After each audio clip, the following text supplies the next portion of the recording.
성품입니다. 성품. 참 놀랍습니다. 교회에 같은 기름 부음이 흐른다는 것이 이렇게 대단하고요. 느껴집니다. 말씀을 우리가 베드로후서 1장 4절 말씀인데요. 우리 이 말씀이 너무 좋기 때문에 다 같이 한번 읽어보겠습니다. 시작. 이로써 그 보배롭고 지극히 큰 약속을 우리에게 주사 이 약속으로 말미암아 너희가 정욕 때문에 세상에서 썩을 것을 피하여 신성한 성품에 참여한 자가 되게 하려 하셨느니라. 오늘 제목은 신성한 성품에 참여한 사람들, 우리들이죠. 놀랍습니다. 그렇습니다. 우리가 하나님의 성품을 닮았잖아요. 왜냐하면 하나님이 우리의 새롭게 재창조된 영을 우리에게 주셨기 때문에 하나님의 신성을 갖게 됐어요. 무슨 말씀입니까? 나는 인간이라 인성밖에 없어요. 이렇게 생각하지 마시고 우리 안에 하나님의 그 본성, 신성한 성품이 우리 안에 있다는 것입니다. 근데 우리가 여기에 적극적으로 참여하는 자가 되어야 된다. 세상에서 썩어질 것을 피하여 육신적이고 세상적인 것들을 피해서 하나님의 성품에 좀 더 참여해야 된다. 하나님의 성품에 더 참여해야 된다. 그럼 어떻게 하면 그렇게 할 수 있을까? 어린아이가 있고 또 항상 비유에 말씀드리지만 갓난아이가 있고 또 5살짜리, 10살짜리 이렇게 하나님의 성품에 닮아가려면 영적으로 성장해야 된다는 것이죠. 영적으로 성장하는 만큼 성숙한 하나님의 자녀들일수록 하나님의 성품을 더 잘 드러낼 수 있다. 1살짜리는 엄마 아빠 성품을 잘 못 드러내지만 10살이 되고 또 20살이 되고 이러면 아버지를 닮은 그런 모습들을 나타내기 시작하잖아요. 딸은 엄마를 닮은 모습들을 나타내기 시작합니다. 인성에서. 그런데 우리는 하나님의 신성한 성품을 닮았기 때문에 그 성품들이 이제 드러나기 시작합니다.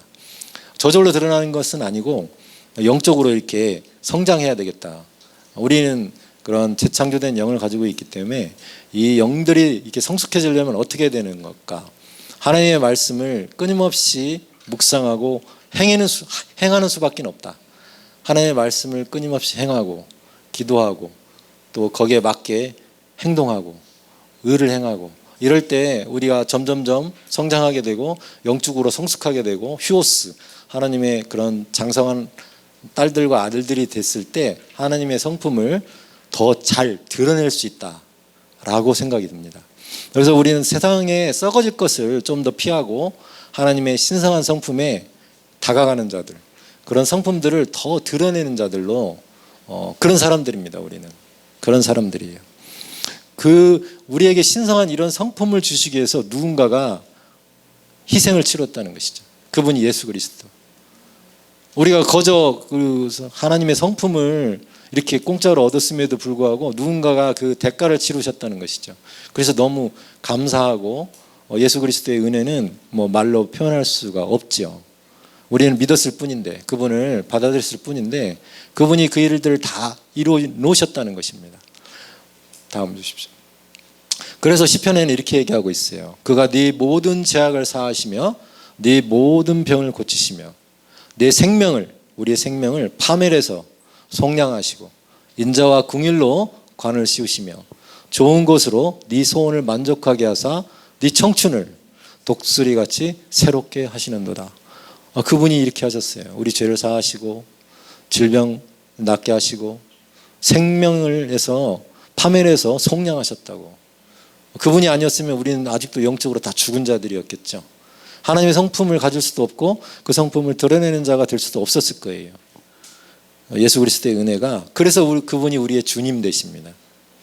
이제 더 이상 우리가 사는 것이 아니라 우리 안에 계신 그분께서 하나님의 아들의 믿음으로 우리가 사는 것이죠.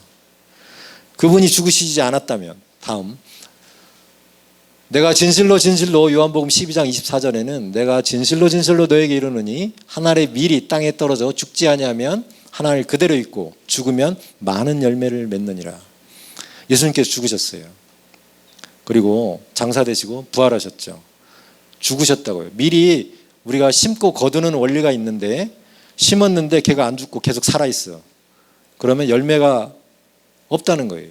그런데 그 밀알이 죽으면 많은 열매를 맺는데요. 예수님께서 죽으시고 부활하심으로 말미암아 우리가 수많은 이 열매들이 새로운 피조물들이 이렇게 나타나게 된 거예요. 놀랍습니다. 우리가 그러면 우리도 똑같이 예수님처럼 성품을 닮았으니까 우리도 조금 뭔가 죽어야 되는데 우리가 너무 살아있죠? 우리의 뭔가를 이렇게 우리가 죽는 방법은 뭘까? 이게 우리의 육신을 죽이라는 뜻인가? 그런 뜻이 아니겠죠? 뭔가 우리와 성령께서 함께 조합하는 자는 한 영이라 같이 살고 있는데 아직도 내 영이 더 성령님보다 더 강해. 성령님께 조금 더 양보하고 나를 좀 더 제한할 때 더 많은 열매를 맺을 수 있지 않나, 이런 생각을 해봤습니다. 다음 주시면 정말 그분이 우리의 문입니다. 요한복음 10장 9절에는 내가 문이니 누구든지 나로 말미암아 들어가면 구원을 받고 들어가며 나오며 꼴을 얻는다. 너무 좋은 말씀이에요. 문으로 들어가야지. 그분이 길이요 진리요 생명이시기 때문에 그분이 문입니다. 다른 문으로 담을 넘어가면 도둑이 되는 거죠. 그래서 예수님 외에는 답이 없어요. 예수님 외에는 답이 없어요. 그분이 문이라고 말씀하시고, 그리고 들어갔다 나왔다 하면서 꼴을 먹으라 그랬어요. 여러분 예수님을 믿으면서 얻은 게 하나도 없어. 그럼 믿을 필요가 없죠. 예수님과 함께 들락거리면서, 그분을 들락거리면서 반드시 꼴을 얻어야 됩니다. 꼴이 뭘까요? 주님께서 주시는 은혜, 주님께서 주시는 말씀. 오늘 또 하나님의 말씀을 함께 나누기 위해서 소그룹을 하고 있습니다. 이 말씀을 통해서 우리에게 꼴을 주시는 거죠. 그분이 우리 주인이시고 문이십니다. 우리는 그분과 함께 들락거리면서 열심히 꼴을 얻으시기 바랍니다. 쳐다만 보지 마시고 꼴을 얻으시기 바랍니다. 우리의 꼴들이 이렇게 널려 있어요. 그분이 문이십니다. 다음 주시면 그래서 예수님께서 그 시대 요한복음 11장 50절 52절에는 예수님이 이런 한 사람이 백성을 위하여 죽어서 온 민족이 망하지 않게 되는 것이 너희에게 유익한 줄을 생각하지 아니하는도다 하였으니, 이 말은 스스로 함이 아니요 그의 대제사장이므로 예수께서 그 민족을 위하시고 또 그 민족을 위할 뿐만 아니라 흩어진 하나님의 자녀를 모아 하나가 되게 하기 위하여 죽으실 것을 미리 말함이러라. 대제사장이 이렇게 말했어요. 많은 사람들을 위해서 한 사람이 죽는 게 나아. 이렇게. 그래서 이거는 무엇을 예표하는 거냐면 예수께서 돌아가실 것을, 많은 사람들을 위해서 대신 죽으실 것을 대제사장이 이렇게 얘기한 거다. 근데 더 놀라운 것은 이스라엘 민족만을 위한 게 아니라는 거예요. 그 다음 구절 읽어보시면 그 민족을 위하시고 또 그 민족만 위할 뿐만 아니라 흩어진 이방 민족들, 우리 같은 이방 민족, 우리 이스라엘 백성이 아니에요. 이방 민족들이 모아서 하나가 되기 위해서 죽으실 것을 미리 말함이라. 이방 흩어진 하나님의 자녀들이 모이는 게 뭐예요? 교회예요, 교회. 교회를 이루기 위해서 예수님이 이스라엘 백성뿐만 아니라 흩어진 하나님의 자녀들을 모으는 교회를 위해서 예수님께서 희생을 치르신 것이죠. 얼마 전에 콩고에서 어떤 선교사님이 제 진료실로 오셨어요. 배우러 오셨어요. 콩고에 수십 개의 교회를 세웠대요. 그걸 병원을 지었대요. 선교사 부부가. 남편분은 13년 됐고 자기는 간지 3년 됐대요.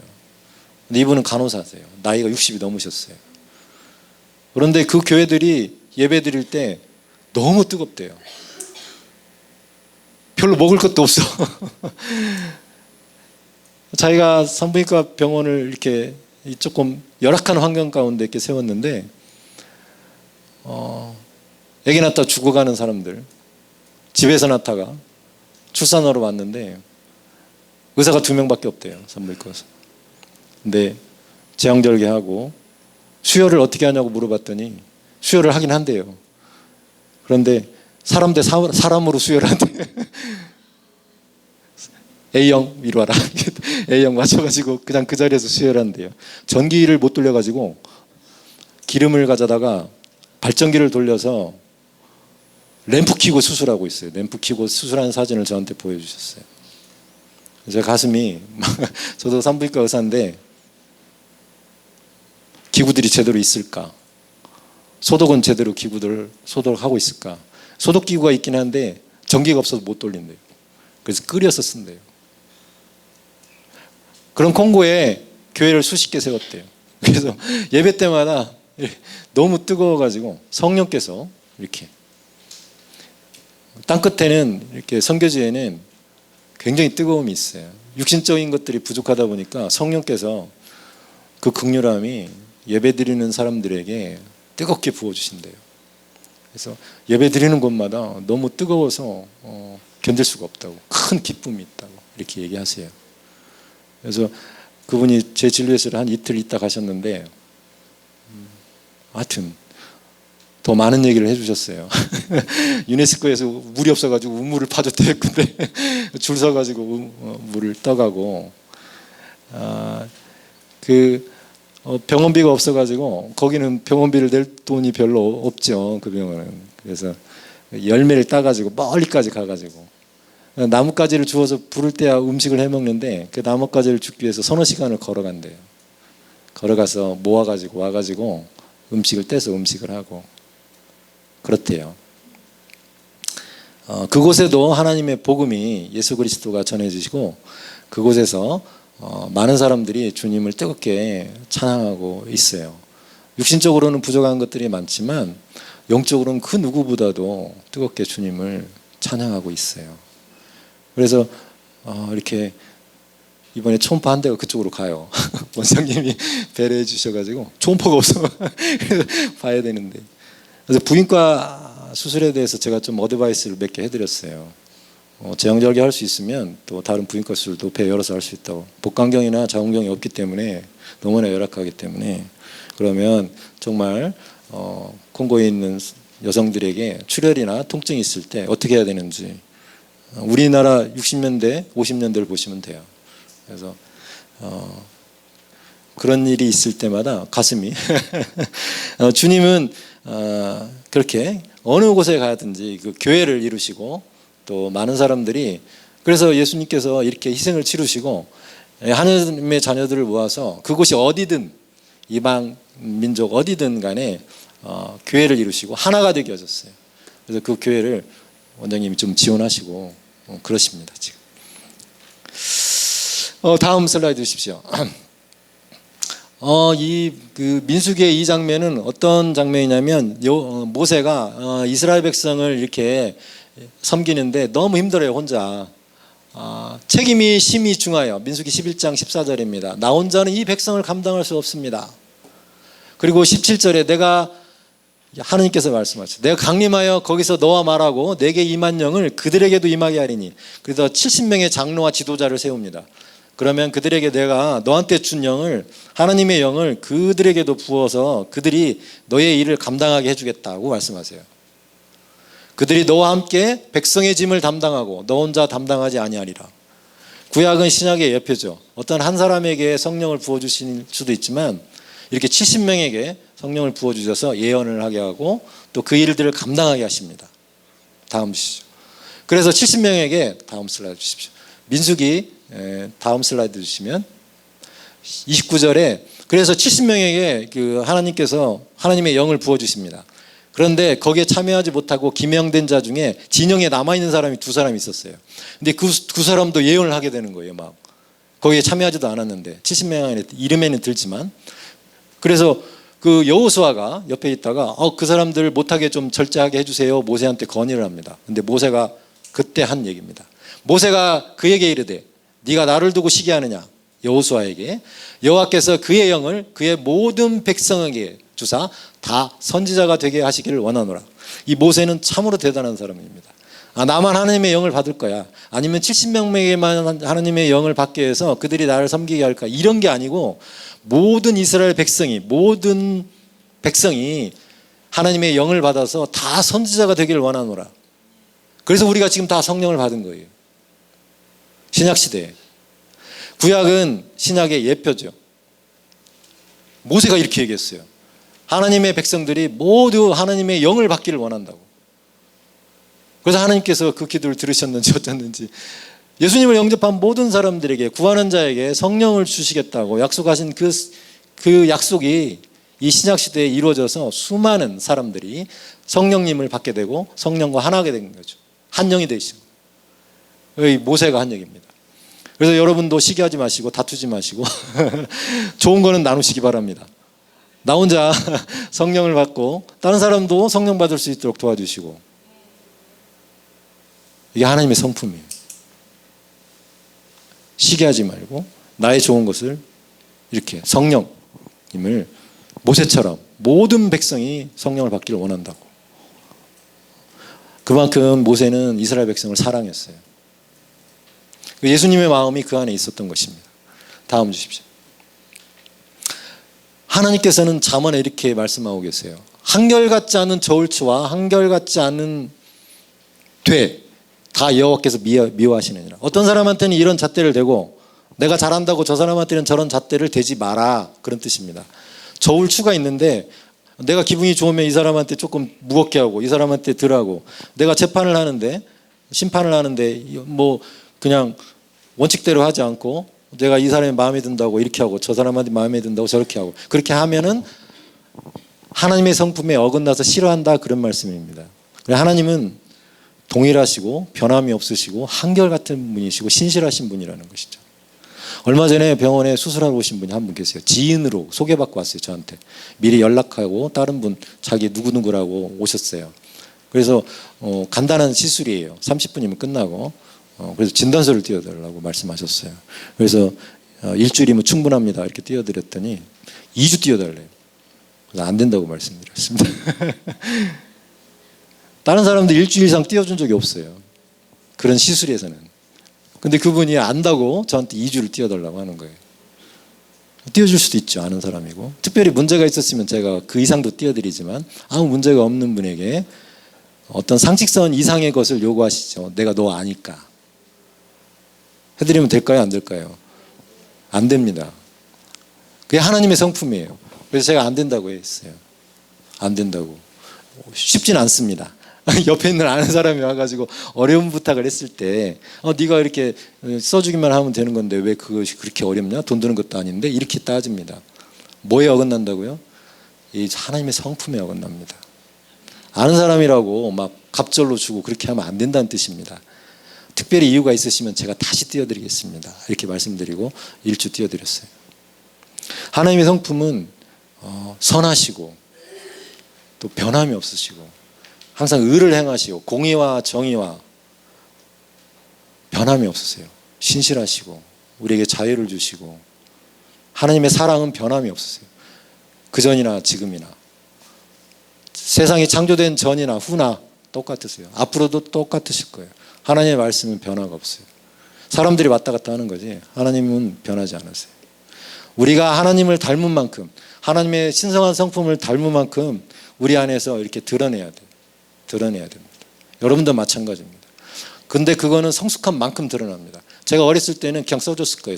영적으로 어렸을 때 같다면 제가 예수님 믿고 1, 2년밖에 안 됐으면 좋은 게 좋은 거지 하고 띄워줬을 거예요. 그게 그 사람을 더 위한다고 생각을 하니까.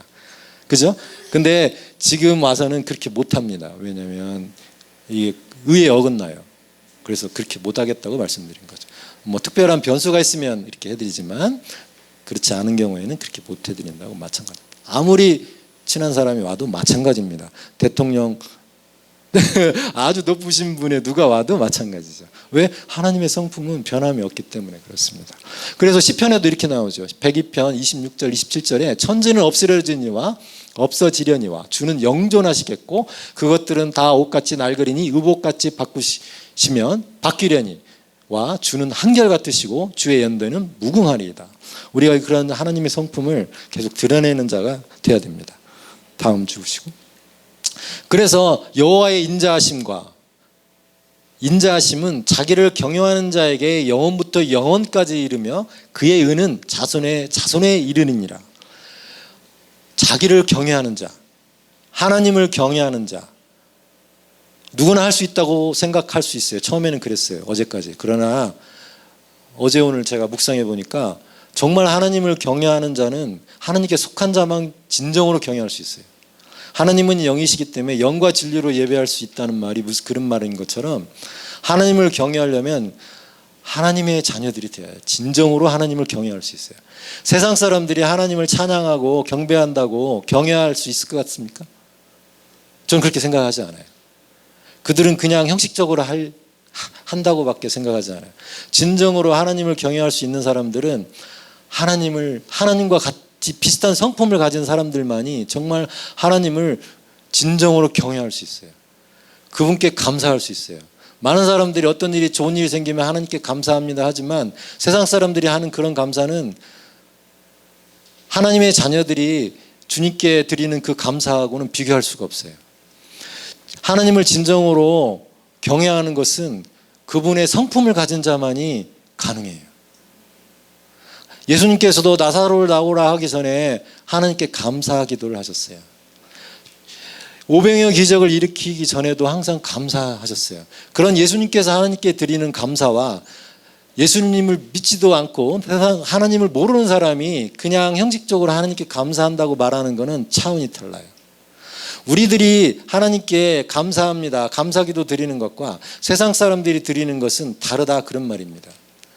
하나님께 드리는 자기를 경외하는 자, 하나님을 정말 경외할 수 있는 사람들은 하나님의 성품을 가진 자만이 진정으로 하나님을 경외할 수 있어요.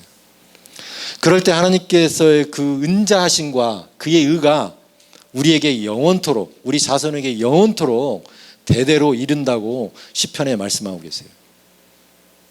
다음 주십시오.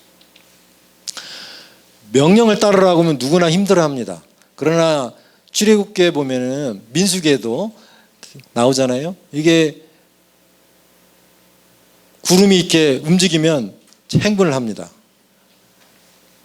명령에 따라서 진을 치고 하나님의 명령을 따라서 행진하고 모세를 통해 이르신 하나님의 명령을 따라 여호와의 직임을 지켰더라, 이렇게 나옵니다.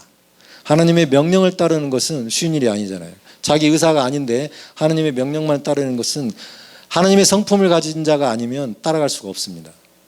세상 사람들에게 본인한테 이익에 반하는 어떤 것들을 하나님의 명령이니까 하라고 그러면 절대 못합니다. 하지만 하나님의 성품을 가진 사람들, 하나님의 속한 자들은 갈 수 있어요.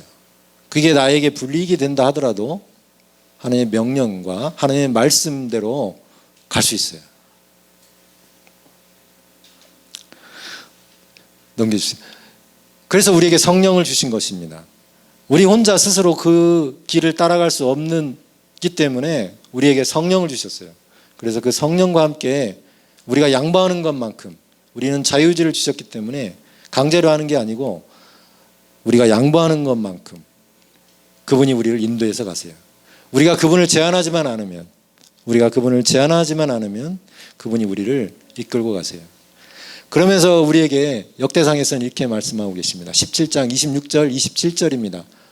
너무 좋은 말씀입니다. 다 같이 한번 읽어봅니다. 시작. 여호와여 오직 주는 하나님이시라. 주께서 이 좋은 것으로 주의 종에게 허락하시고 이제 주께서 종의 왕조의 복을 주사 주 앞에 영원히 두시기를 기뻐하시나이다. 여호와여 주께서 복을 주셨사오니 이 복을 영원히 누리리다 아니라. 다윗입니다. 다윗에게 너의 자손 대대로 이런 복을 줄 거야 라고 하나님께서 말씀하셨어요. 그래서 싫어요 이렇게 말씀 안 하고 다윗이 주세요, 영원히 누리겠습니다 라고 얘기합니다. 주 앞에 영원히 두시기를 기뻐하시나이다. 우리들이죠. 우리도 마찬가지입니다. 주님께서 주시는 그런 복들을 받겠습니다. 그리고 이 복을 누리겠습니다. 왜? 우리는 그런 하나님이 하늘에서 주신 신령한 복들을 다 주셨기 때문에 그 복들을 누리고 또 전하고 자손들에게 영원히 누릴 수 있도록 그 복을 전하는 자들인 것입니다. 여기까지입니다. 하나님의 성품을 가진 자들입니다. 우리는 신성한 성품을 가진 자들이 이렇게 하나님의 복을, 하나님께 주신 이런 성품들을 드러내고 그 복을 전하고 말씀을 전하고, 그것이 우리가 성숙한 만큼 할 수 있다는 것입니다. 그래서 9월 말부터 주님의 말씀을 전하고 어떤 프로그램이 아니라 주의 말씀을 전하고 그런 기회를 가지려고 합니다. 그래서 복음을 전하려고 하는 분이 계시고 또 섬기려고 하는 분이 계시면 지금부터 기도하시고 그분이 정말 주님 앞으로 나올 수 있도록, 그분이 예수님을 영접할 수 있도록, 그분이 복음을 들을 수 있도록 기도하시기 바랍니다. 기도하겠습니다. 하나님 감사합니다. 하나님께서 우리에게 하늘에 속한 신령한 복들을 주셨고 생명과 경건에 속한 모든 것들을 우리 가운데 주셨습니다. 무엇보다도 하나님의 그 신성한 성품, 신성을 우리에게 주셨습니다. 우리가 이것을 성숙한 만큼 주위에 드러낼 것입니다. 또 주의 귀한 이 복음을 주위에 아직 예수님을 모르는 사람들에게 전하기를 원합니다. 그분들을 위해서 기도하게 하시고 복음을 담대하게 전할 수 있도록 함께 하실 것을 믿습니다. 하나님 아버지 감사합니다. 예수님의 이름으로 기도하였습니다. 아멘.